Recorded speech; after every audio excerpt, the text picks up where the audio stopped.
If you've ever looked around your home and thought, how am I supposed to teach a toddler, a third grader, and a teenager? Girl, you are not alone. Today, I'm going to break down how to homeschool multiple ages without losing your mind. We're talking routines, rhythms, and real life solutions. Hey, family, welcome or welcome back to my channel. My name is Kiana Thomas, your homeschool consultant, mom of six, and your go-to guide for homeschooling with confidence and with peace. Stay tuned for today's video. Instead of thinking of your kids strictly by grade level, group them by learning needs or independence level. So you've got your littles from 0 to 5. They need play-based short activities. Elementary age from 6 to 10. They need more guidance, but they can do some seat work. Then you have your tweens and teens, 11 to 18. They are more independent. Just make sure you include structure and accountability. So think about it in terms of ability, not grade. Now, once you know what needs, what you want, you can stop trying to be everywhere all at once and start working smarter. Don't try to plan hour by hour. Instead, think about it in blocks. This leaves room for flexibility. So a simple routine, morning block with your family devotion, your morning basket, and you can even do core subjects, but everyone can do that together. Then your midday block, your littles take a nap or outdoor play, the older kids independent work. Then your afternoon block, that's rotating your loop subjects, science, history, art, life skills, outings, read alouds, chores, creative play, rest. It's not that you have to do everything every day. It's about keeping a rhythm your family can thrive in. So just keep that in mind instead of hour by hour. I got to do this, I got to do that, I got to do this. Group it by blocks. And then when you think about those blocks, group it by subject or activity type. And don't forget, guys, again, you'll hear me say this time and time again, homeschooling is a lifestyle. So include your everyday living, your everyday activities, include those and think about those in terms of homeschooling as well. And let me know if you would like a video on breaking that down, relating the everyday chores to simple school subjects and how it will overlap or coincide or even work how it works together. So let me know if that's the video that you would like to see. Don't try to teach the same subject 6 different ways because of age group. Instead, look for ways to combine the subjects across age levels. So let's look at that. Read aloud. So for history or science with discussion and questions for the different ages. You can do art and STEM projects, all kids, and then you can modify it according to their level. Unit studies or themes like dinosaurs, space, African American inventors, things of that nature. Again, you're not thinking about this one subject, teaching it and modifying it 6 different ways according to the age of your child, but you are taking that one subject and breaking it down and allowing each child to use it according to their age group and ability. And some ways that you can do this, guys, in our magazine, the Royal Scholars Chronicle, um, in the past I was including science lesson plans, and it was a 5-day lesson plan.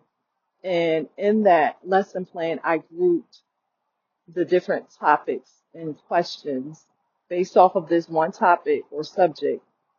I gave different questions based off of the age range or ability level. And I think, what did I call it? I called it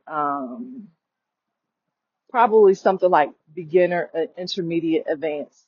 So I did it like on a scale. So based off of where you feel like your child is, because your child can be 8, but you feel like they can do the advanced, or you want to at least expose them to the advanced topic or advanced subject, then that's there for you to do that. So don't limit your child also because they are 8, like our public school system says, if they're 8, this is what we're working on, this is what we're doing.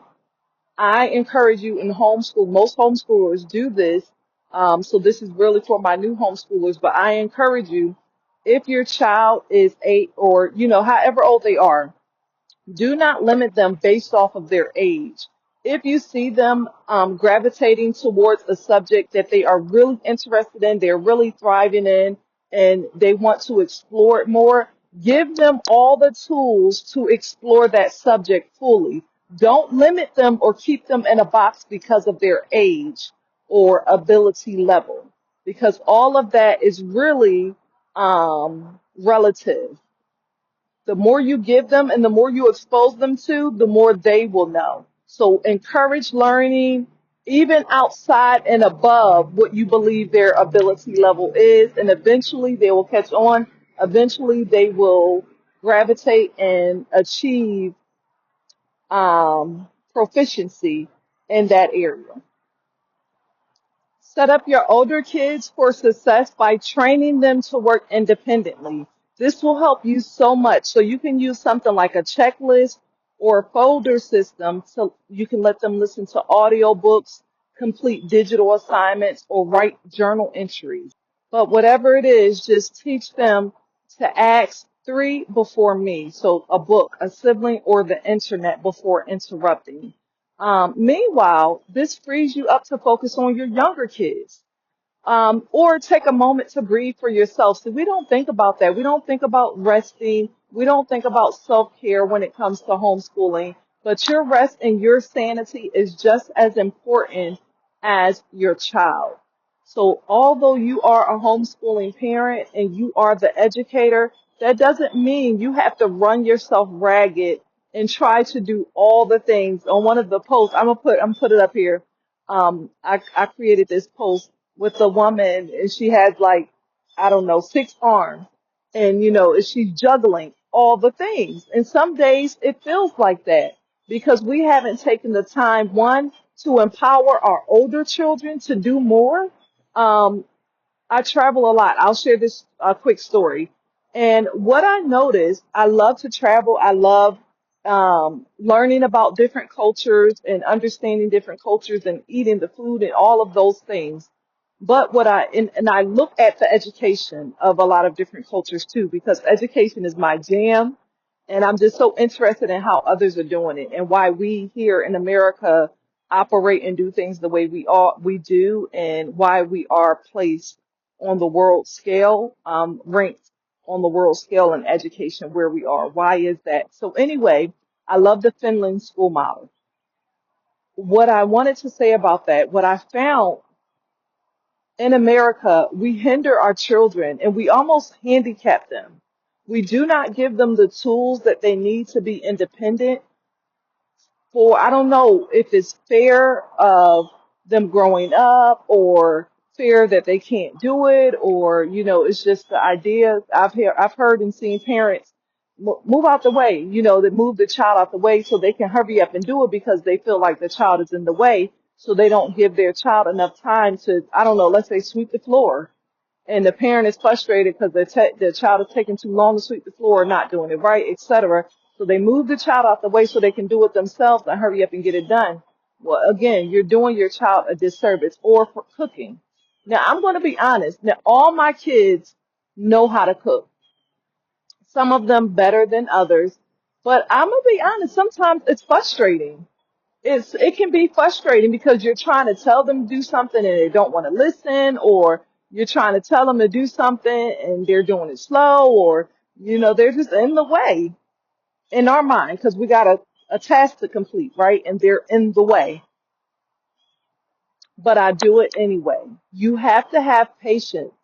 You have to take the time to give them these skills, because it's going to be a point in time in life where you're not going to be available to do it for them. And there may even be a point in time in life where you're going to need them to do it for you. So are you equipping them to be self-sufficient? Are you equipping them to go out in society and be great citizens or a hindrance to someone else? So keep that in mind. And again, think about it. Like homeschooling is a lifestyle. So don't just think about, I got to do math and science and this and this and this. Include the life skills. They are just as important as your core subjects.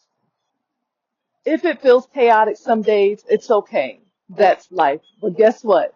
Again, life skills. Cooking is math. Gardening is science. Sibling arguments, conflict resolution. Be creative with it. Once again, homeschooling isn't about controlling everything. It isn't about having all your ducks in a row. It's about creating an environment where your kids can grow and thrive, not only academically, but emotionally and spiritually. And as a result, you you receive so much joy and you receive that spiritual growth as well and that emotional attachment and growth as well. So it is for everybody. Again, homeschooling is a lifestyle. I want to leave you with this. You don't have to teach it all. You don't have to do it all or get it perfect. You just have to lead with love and lean on God. Lean on the Lord.